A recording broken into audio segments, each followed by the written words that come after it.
அப்படி வரும்போது நம்ம தாத்தா பாட்டங்காலத்துல கொண்டு வர்ற மாதிரி தூக்கு போசியில கட்டுச்சோறும் கடிச்சுக்கிறவங்க கொண்டு வந்து சாப்பிட்டுட்டு போயிட்டா எந்த தொந்தரவுமே இல்லைங்கய்யா.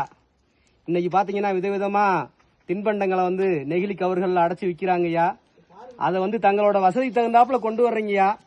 அப்படி கொண்டு வர்ற உணவுப் பொருட்களை சாப்பிட்டுட்டு அந்த மிச்சம் இருக்கிற நெகிழி பைகளை நீங்க ஏதாவது ஒரு துணிப்பை மஞ்சப்பை ஏதாவது ஒண்ணு கொண்டு வந்து அதுலயே கொண்டு போய் சேர்த்து அடிவாரத்துல குப்பை தொட்டி இருக்குங்கய்யா, அதுல நீங்க சேகரிச்சுட்டு வச்சிட்டீங்கன்னா அதை வந்து வனத்துறை ஊழியர்களும் ஊராட்சி ஊழியர்களும் சுத்தம் செஞ்சுக்கிடுவாங்கய்யா.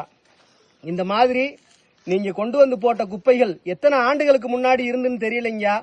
ஒவ்வொரு வாரமும் வந்து நாங்க சாக்கு சாக்கா எடுத்துட்டு வர்றோங்கய்யா. இன்னுமே தீர மாட்டுது.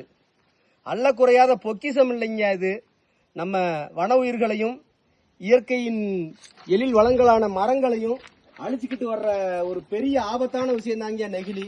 அதனாலங்கய்யா இனி வரும் காலங்கள்ல அவங்கவுங்க கொண்டு வர்ற தின்பண்டங்களோட நெகிழி கவர்களை தாங்களே கொண்டு வந்து கீழே வந்து சேர்க்குமாறு உங்களை கையெடுத்து கும்பிட்டு கேட்டுக்கிறீங்க.